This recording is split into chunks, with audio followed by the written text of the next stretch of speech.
आपण वळूयात आपल्या सेशन 2 कडे, जो आहे Indian media expectations and reality. So ladies and gentlemen, in today's fast-paced world, the media plays a crucial role in shaping our perceptions and influencing our thoughts. But do the Indian media's expectations align with the reality on the ground? Today, we will explore this critical question and delve into the complexities of the Indian media landscape. To shed the light on Indian media expectations and reality, I would like to call upon stage our esteemed speaker, Rubika Liaquat. And I request Honorable Trustee of IAM Nashik, Shubhada Desai, to please felicitate her. Rubika Liaquat is a famous Indian news reporter, TV journalist, news anchor with a bachelor's degree in mass media journalism from Mumbai University. She started her career as a news anchor in Udaipur, Rajasthan, and within no time, she made a mark in media with her extraordinary skills. We are so grateful to have you here, ma'am.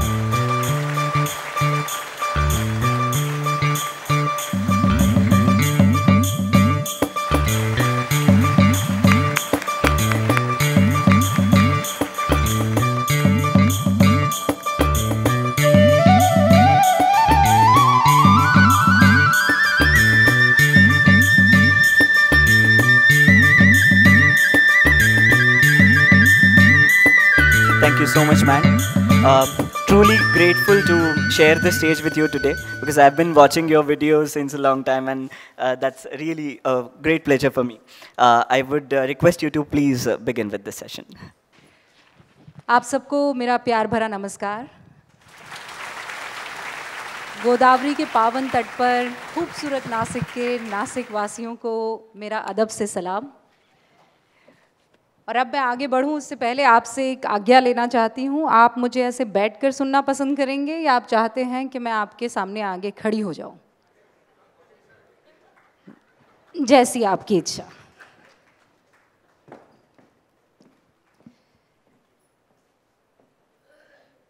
Godavari संवाद का ये दूसरा साल है और मैं अपने आप को सौभाग्यशाली मानती हूं कि मुझे इस मंच पर आमंत्रित किया गया है और एक बहुत ही गंभीर, एक बहुत ही गहन मुद्दे पर आपके सामने दिल की बात सच्चाई से रखने के लिए. मीडिया से आप लोगों की एक्सपेक्टेशन क्या है और रियलिटी क्या है. ये जो सेशन होगा ये संवाद वाला सेशन होगा. हो सकता है मैं आपसे बहुत सारे प्रश्न करूं और आपके दिल में अगर प्रश्न है तो वो भी आप मुझसे पूछ सकते हैं. तो ये 2 वे कम्युनिकेशन होगा क्योंकि अक्सर जब मैं आपसे कम्युनिकेट करती हूँ तो 1 वे ही होता है. आप मुझे टीवी पर देखते हैं, अगर पसंद आती है बात तो सुन लेते हैं, नहीं तो आपके पास तो रिमोट है ही.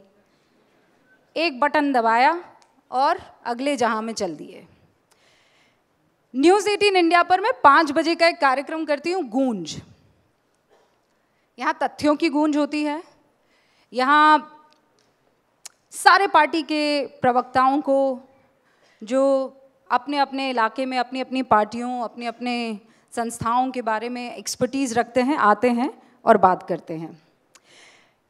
ये इस वक्त देश का नंबर 1 5 बजे कार्यक्रम है. कितने लोग ये बात जानते हैं? ठीक है. कितने लोगों ने ये कार्यक्रम टीवी पर देखा है, टीवी पर रेगुलरली? और कितने लोग हैं जिन्होंने मोबाइल फोन पर देखा है, यूट्यूब पर? ये तादाद ज्यादा है. अब यहां से मैं अपनी बात आगे बढ़ा रही हूं.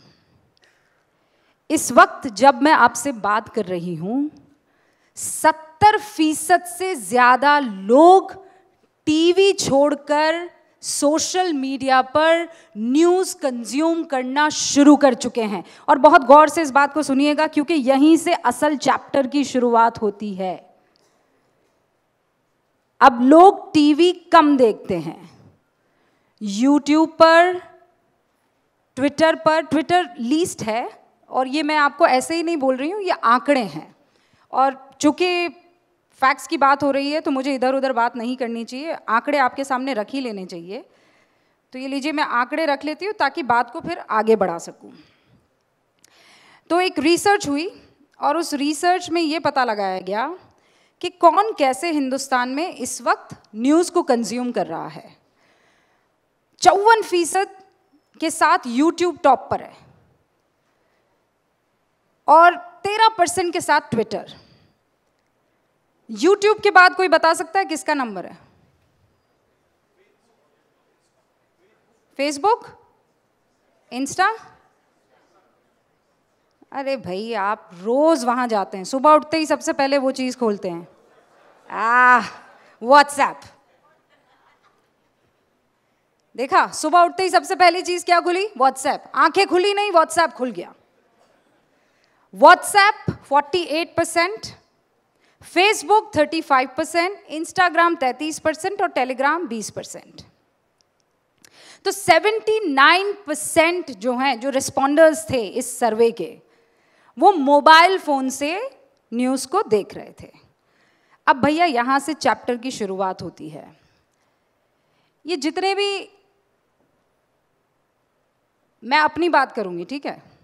हाँ, मैं मीडिया का एक अभिन्न अंग हूँ, लेकिन मैं हमेशा मानती हूँ कि आपके आसपास क्या हो रहा है उसी से रियलिटी बनती है, बहुत दूर जाने की ज़रूरत नहीं है। तो मैं अपने आसपास की बात बताती हूँ।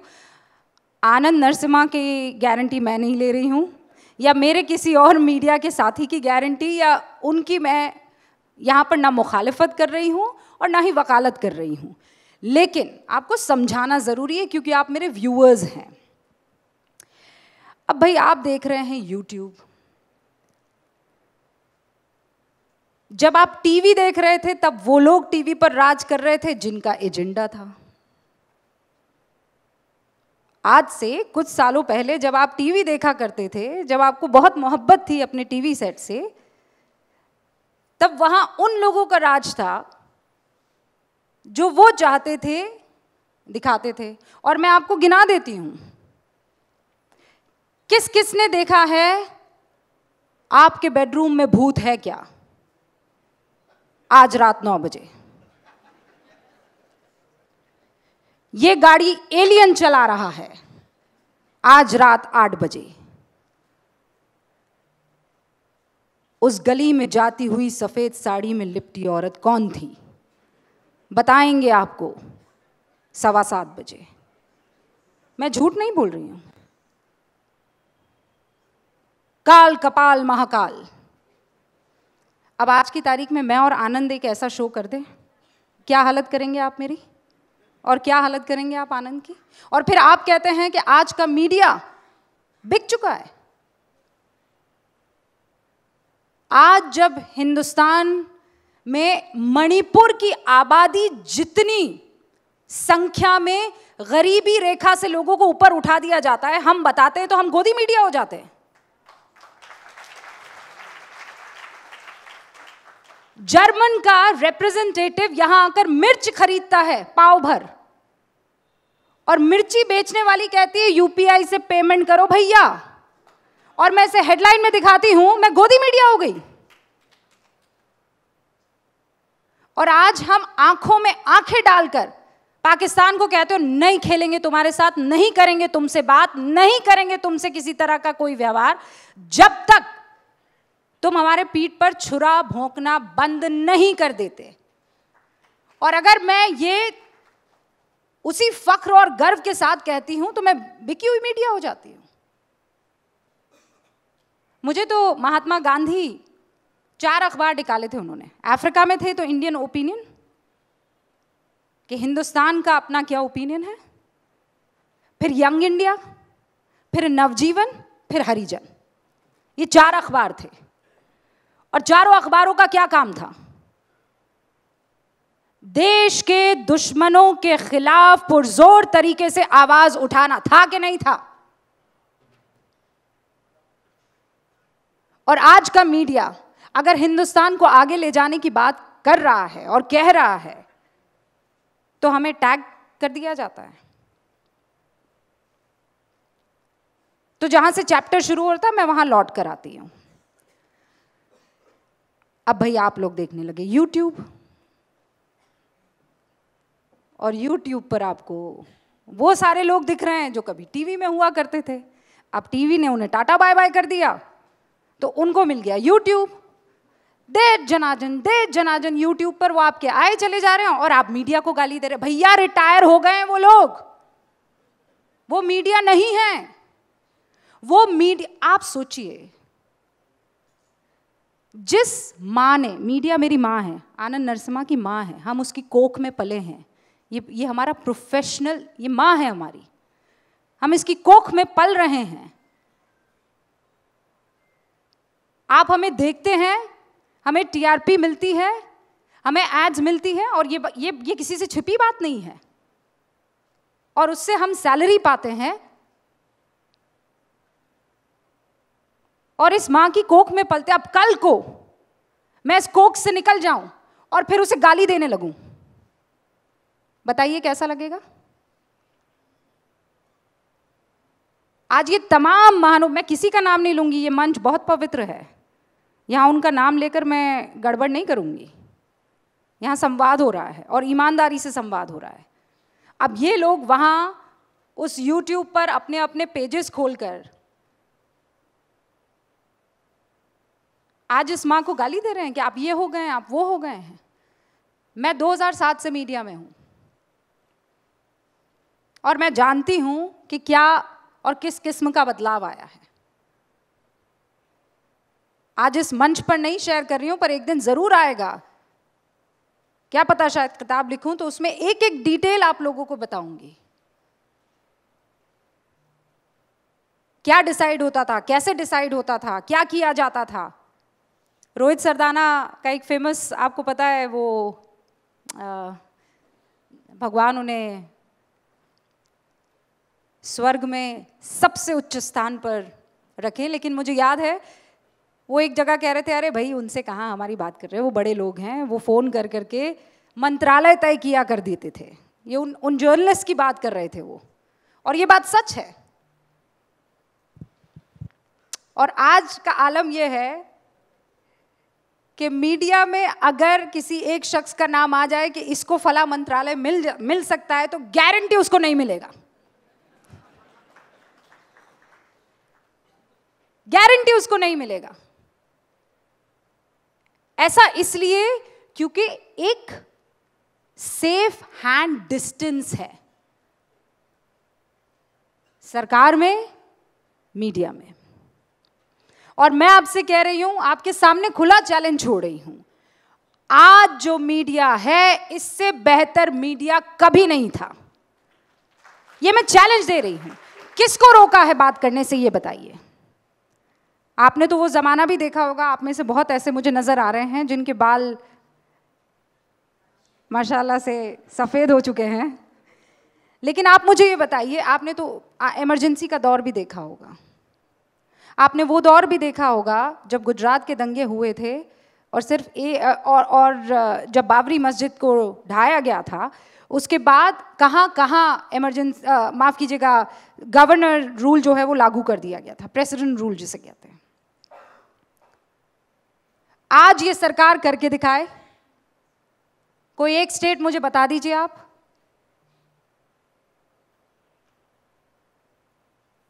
यहां थोड़ा कुछ होता है और बड़ी बड़ी डिबेट शुरू हो जाती है। एक शख्स, चाहे वो सोशल मीडिया पर हो, चाहे वो टीवी पर हो, जिसको मीडिया ने बैन किया हो।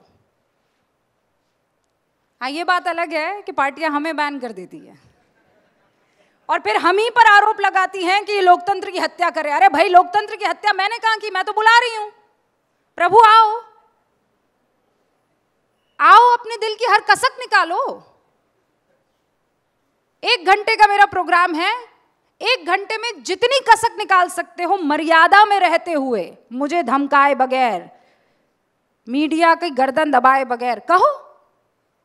मैं तो इनवाइट कर रही हूं, मैंने तो नहीं रोका। तो अब आप मुझे बताइए, अलोकतांत्रिक कौन, मैं कि जिन्होंने मुझे बैन किया वो?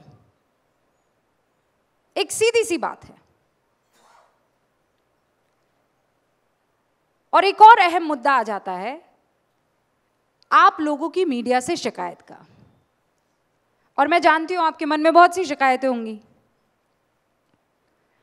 कि आप ये क्यों नहीं दिखाती हैं, इतने बदलाव हो रहे हैं आप वो क्यों नहीं दिखाती हैं, लोगों की जिंदगियां बदल रही हैं आप वो क्यों नहीं दिखाती हैं। मैं आपसे कड़वी बात कहूंगी और सच्ची बात कहूंगी, मीडिया आपका आईना है। टीआरपी मैं नहीं हूं, टीआरपी आप है। मैं जब भी कभी कार्यक्रम करने जाती हूं तो लोग मुझे कहते हैं, अरे रूबिका जी आप लोग ना ये टीआरपी बढ़ाने के लिए करते हैं। तो टीआरपी कौन, कोई मार्स से एलियन आके देख रहा है हमको? टीआरपी बढ़ाना मतलब आपको वो कार्यक्रम पसंद आ रहा है और आप वो देख रहे हैं। It's a two way thing, it's a complete circle. Free media तो 1990 में हो गया था सर। सरकार का दखल एकदम खत्म हुआ, प्राइवेट प्लेयर्स मार्केट में आए।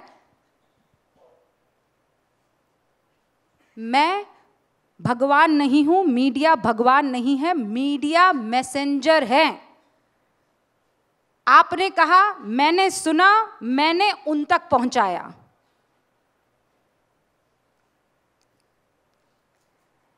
बस अब बदलाव ये हो गया है, आपने कहा, मैंने सुना, वहां पहुंचाया, उन्होंने कहा, मैंने सुना। ना ना ना ना, एक सेकेंड, आपने जो कहा उसमें कुछ गड़बड़ लग रही है। फैक्ट चेक, वो झूठी दुकानों पर मत जाइए। अब आप कहते हैं सत्य दिखाइए। भाई मेरा सत्य अलग है, शेफाली वैद्य का सत्य अलग है, आनंद का सत्य अलग है। अब ये सत्य कैसे अलग है मैं बता देती हूं आपको। एक इलाके में, ये किस्सा सुन लीजिए, एक इलाके में दो लोग थे, दोनों ने मीडिया को फोन लगाया। एक ने कहा, मेरे इलाके में झमाझम बारिश हो रही है, और यकीन नहीं आता तो मेरे सामने वाले दो लोगों से पूछ लो। हाँ भाई बताओ, हाँ ये एकदम भीगा हुआ है, सर से पांव तक भीगा हुआ है, एकदम इसके कपड़े एकदम लथपथ हो गए पानी में। उसी इलाके में दूसरे ने फोन किया, कहा मैडम इलाके में सूखा पड़ गया है। यकीन नहीं आता, सामने वाले से पूछ लीजिए। हाँ भाई बताओ, अरे बेचारे को पानी तक नसीब नहीं हो रहा है, पसीना तक इसका सूख गया है।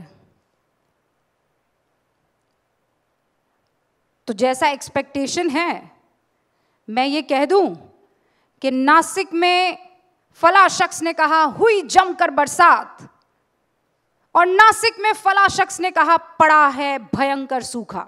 ये तथ्य है। अब इसमें मीडिया का क्या रोल है?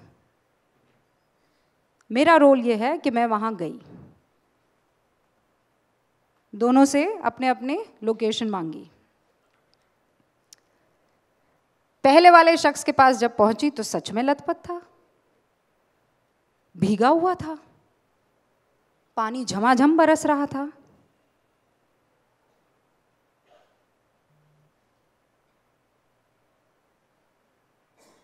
क्योंकि उसके घर की छत का पाइप फटा हुआ था। पर ये उसका सत्य है। दूसरे के पास गई तो वो एक कोठे में फंस गया था, कोठरी जो होती है उसमें फंस गया था। वहां पीने का पानी भी नहीं था, मटका भी नहीं था, भयंकर सूखा था। ये उसका सत्य है। पर मेरा सत्य क्या है? मेरा सत्य यह है कि मैंने दोनों का फैक्ट चेक किया, तथ्य पाया और आपको असल में बताया। अब आप दोनों में से किस पर यकीन करें ये मैं आप पर छोड़ती हूं ना। ये फीड मैं आपको नहीं दे सकती कि आपको किसे चुनना है। मैं आपके सामने तथ्य रखूंगी और फैक्ट्स झूठ नहीं बोलते। अब आप मुझसे कहते हैं कि ये आप इमोशन क्यों डाल लेती हैं, आप चीखने क्यों लगती हैं, आप धमकाने क्यों लगती हैं? आप सब्र से बात, 8 साल की बच्ची का रेप कर दिया और मैं सब्र से बात सुन लूं उसकी?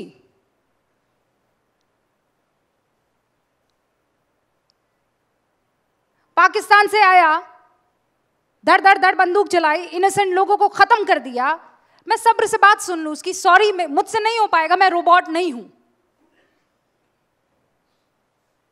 शांति से आप वहां सुनते हैं जहां सब्र की कोई गुंजाइश होती है।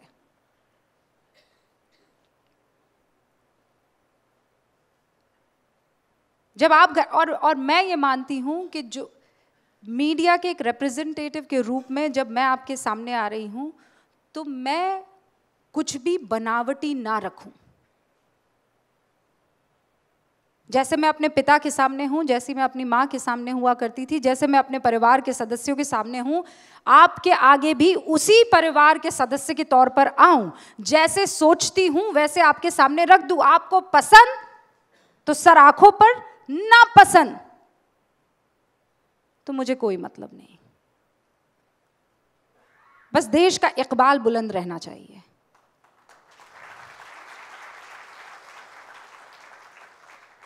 मुझसे लोग कहते हैं कि अरे आप मुसलमान हो, आप राम मंदिर के बारे में बोल लेती हो, आप हिंदुओं का पक्ष दिखा देती हो, आप ये कर देती हो, आप वो कर देती हो। मैं ये इसलिए कर देती हूं क्योंकि मैं पक्षपात नहीं करती हूं।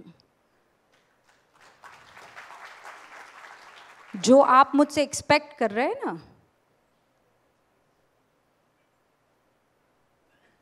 लोग मुझे कहते हैं आप बायस्ड हैं कि अनबायस्ड है? तो कहते बायस्ड हूं मैं। गौर से सुन लीजिएगा, आप बायस्ड हैं? हाँ, एक ही चीज के लिए बायस्ड हूं, मेरी भारत माता के लिए। सिंपल, इसके अलावा कोई फॉर्मूला रखना ही नहीं। तू मेरे देश के काम आ सकता है तो मैं तेरी, और तू मेरे देश के खिलाफ जा सकता है तो मैं तेरी सबसे बड़ी दुश्मन।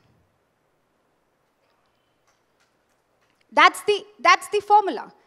जब महात्मा गांधी ने शुरुआत की तो देश के दुश्मनों से लड़ने के लिए शुरुआत की। फिर उसके बाद जितने भी बाकी मीडिया के पुरोधा हैं, हमने तो यही सुना था। अब ये बीच में कहाँ ये हो गया कि आपको अनबायस्ड होना है? अनबायस्ड रहिए भाई, लेकिन तथ्यों के तो फेवर में जाना पड़ेगा ना। तथ्य कभी अनबायस्ड नहीं होते हैं।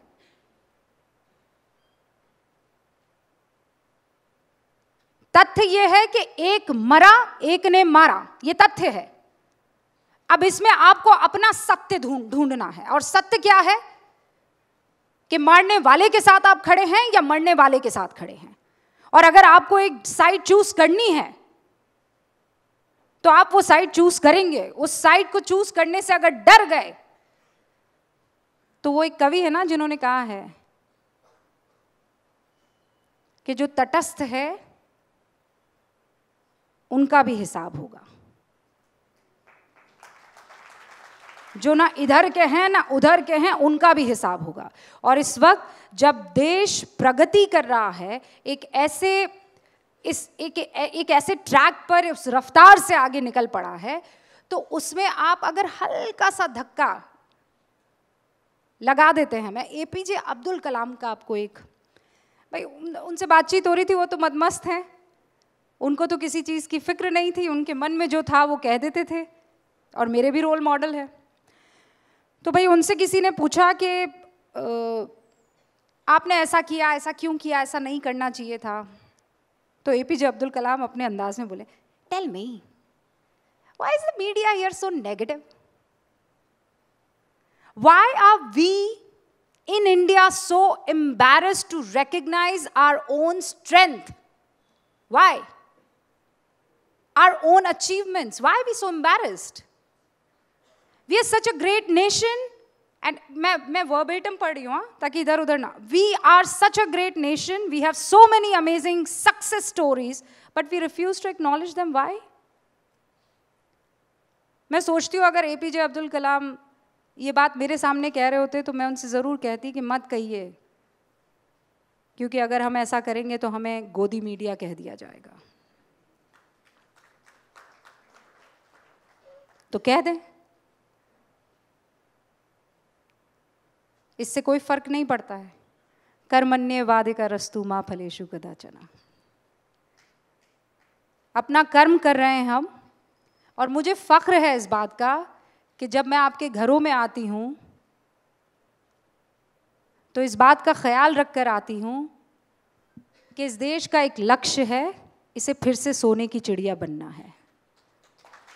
इस देश का एक लक्ष्य है कि इसकी संस्कृति, इसका गौरव, इसकी परंपरा को दोबारा सर आंखों पर रखना है। और इसके लिए अगर तथ्यों को बगैर डरे परोसने का काम मुझे मिला है, इसकी परवाह किए बगैर कि कौन क्या सोचेगा, कौन कितनी गालियां देगा, हाजिर हूं मैं।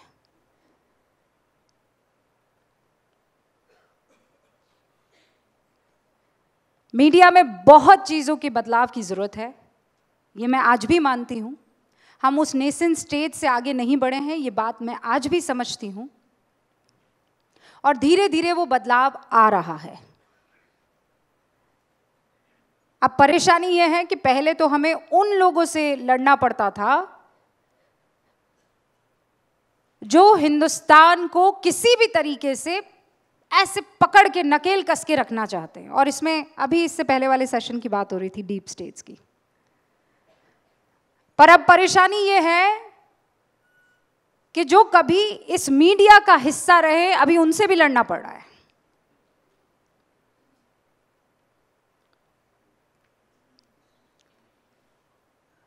मतलब अब हाथ में दो धारी तलवार रखनी है, यहां भी कलम वहां भी कलम, लेकिन कलम से, अहिंसा के रास्ते पर जाते हुए, हिंसा के नहीं। डिबेट कहा जाता है, डिबेट का स्तर जो है वो लगातार नीचे गिरता चला जा रहा है। बहुत शोर शराबे होते हैं, सुनने का दिल नहीं करता है। इस चीज का डेकोरम मैंने पर्सनली, भाई अपने हिसाब से होगा, मैं कहूंगी तुम करो तो कहेंगे अच्छा भगत सिंह तुम्हारे घर में नहीं चाहिए, दूसरों के घर में चाहिए। तो शुरुआत हमने की नेटवर्क 18 में, न्यूज़ 18 इंडिया में। कोशिश ये रहती है कि अगर कोई मर्यादा से एक आधा इंच भी इधर जाने की कोशिश करे, उनको टाटा कर दिया जाए और उनको बुलाया ही ना जाए जो माहौल खराब करे। और दूसरा, ये जो बार बार टीआरपी का बीच में वो बात रह गई थी। एक सर्वे हुआ था, मैं एक चैनल में थी, उसका नाम नहीं बताऊंगी। तो सर्वे ये हुआ कि आप लोगों से रिलेटेड है, अंदर की बात बता रही हूं। तो भाई सर्वे हुआ, और सर्वे पूरे देश में हुआ, कोई एक इलाका छोड़ा नहीं गया। और उस सर्वे में जो आखिरी स्टेज था उसका हिस्सा हम भी थे। तो भाई शेफाली जी के पास पहुंचे सर्वे पत्र लेकर। हाँ शेफाली जी,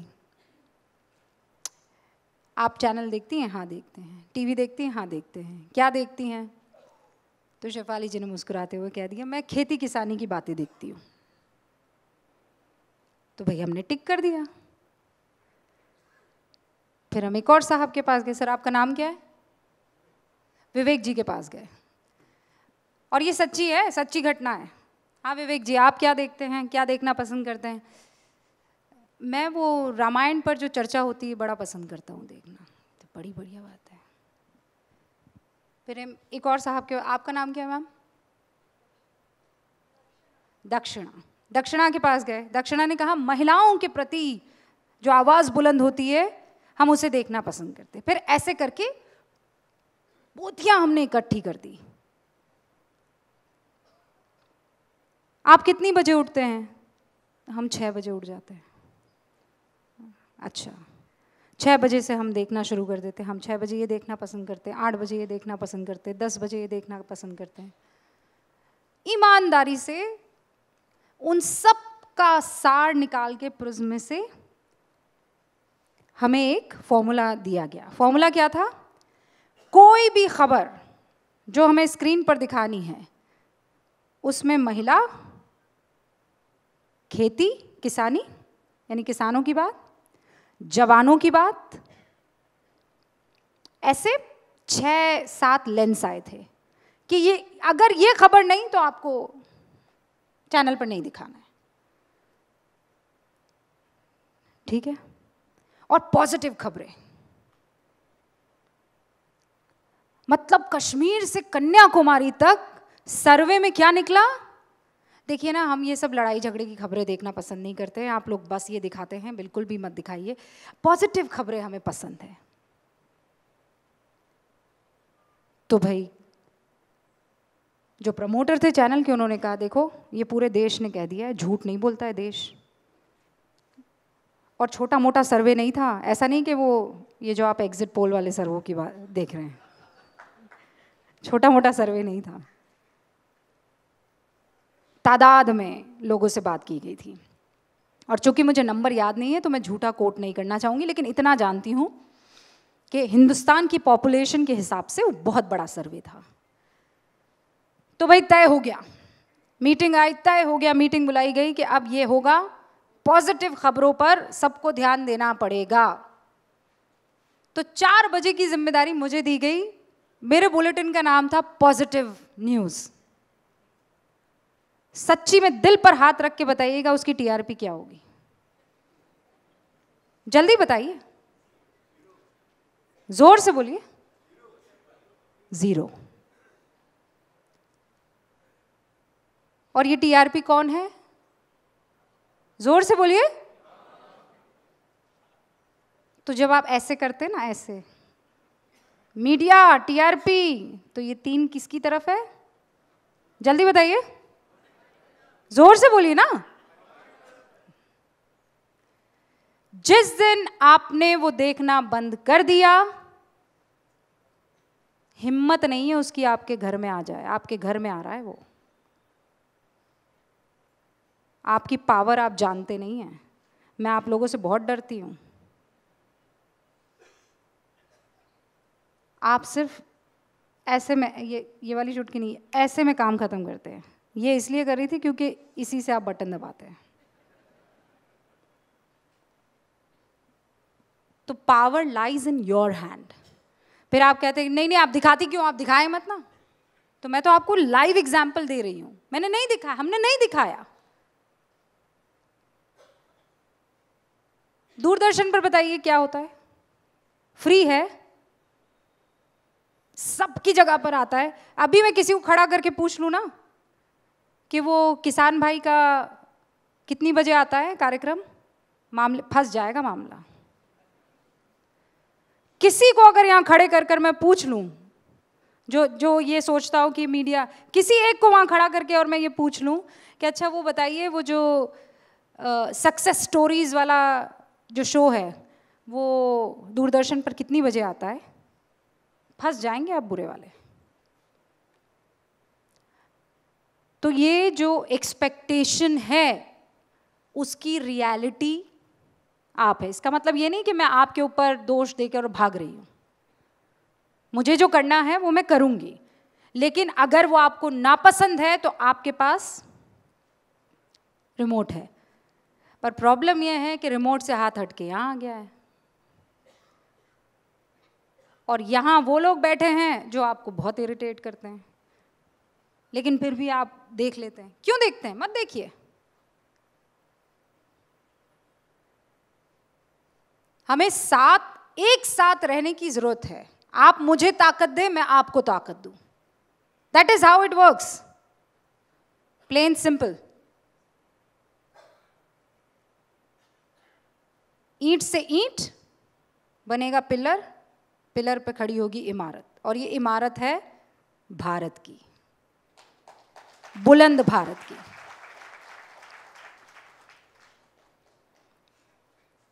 मैं आप सबसे बस यही विनती करना चाहती हूँ, क्योंकि ये सोच कर आई थी कि यहाँ बड़ी बड़ी बातें करके निकला जा सकता है,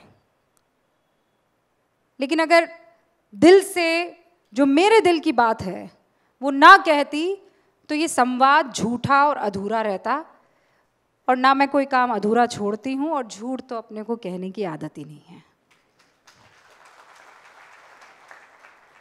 और इस संवाद का हिस्सा मैं इसलिए बनी क्योंकि ये इस देश की परंपरा को सर्वोपरि रखता है, जो मेरे बुजुर्गों ने मुझे सिखाया है। मैं हर मंच पर ये कहती हूँ, यहाँ मेरी पहचान रुबिका लियाकत के तौर पर हो सकती है, लेकिन जब मैं यहाँ से लांघूंगी सीमा, किसी और वतन में जैसे ही एंटर करूंगी, कोई रुबिका लियाकत नहीं देखी जाएगी। मैं मुसलमान हूं, कोई नहीं देखा जाएगा। मेरे मुसलमान के पहले इंडियन आएगा। This is an Indian passport.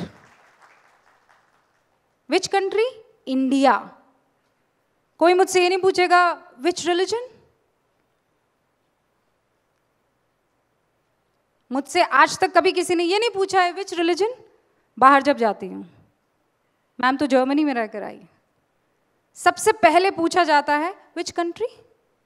तो अगर तुम्हें अपनी कंट्री की पहचान से प्रॉब्लम है तो भैया तुम बहुत बड़े बीमार हो और तुम्हारा कोई इलाज नहीं है।